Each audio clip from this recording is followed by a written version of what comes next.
আসসালামু আলাইকুম। চলে আসলাম ছোট্ট একটি ব্লগ ভিডিও নিয়ে। যারা ভিডিওটি অন করেছেন প্লিজ পুরো ভিডিওটা দেখে একটা গঠনমূলক কমেন্ট করবেন, ভালো লাগলে একটা লাইক করবেন। যারা আমার পেজটিতে নতুন আছেন প্লিজ একটা সাবস্ক্রাইব করে দিবেন। এই কাজটি যারা অলরেডি করে দিয়েছেন তাদেরকে অসংখ্য ধন্যবাদ।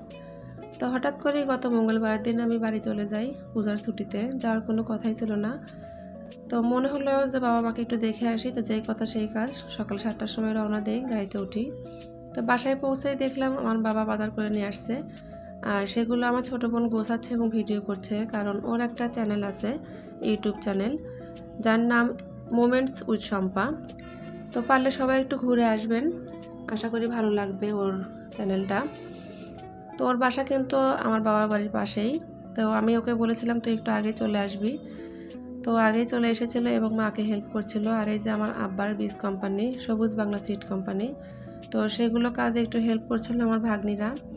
আর বাজার থেকে একটু দুধ নিয়ে আসছিলো, সেগুলো আবার মা বয়মা করে উঠে রাখছিল, সঙ্গে আমার ছেলে হেল্প করে দিচ্ছিল। তো আমার আব্বা কিন্তু আমার ভাগ্নিদেরকে কাজ শিখিয়ে দিচ্ছিল এখানে। আসলে কোম্পানিটা খুব একটা বড় এখনও হয়নি, এই জন্য বাসাতেই সব কাজ করে নিজেই, যদি একটু কষ্ট হয়।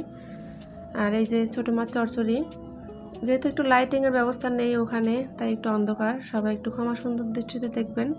আমি গিয়ে একটু দুধ পাউরুটি খেয়েছি, তো আমারটা দেখে আমার ভাগ্নি ছেলে মেয়ের খাওয়ার ইচ্ছা হয়েছে, ওরা একটু খেয়ে নিল। আর কোনো ভিডিও করতে পারিনি, বিকালে একটু সবাই আইসক্রিম খেয়েছিলাম। তো আজকে এখানেই রেখে দিচ্ছি, সবাই ভালো থাকবেন, আল্লাহ হাফেজ, আসসালামু আলাইকুম।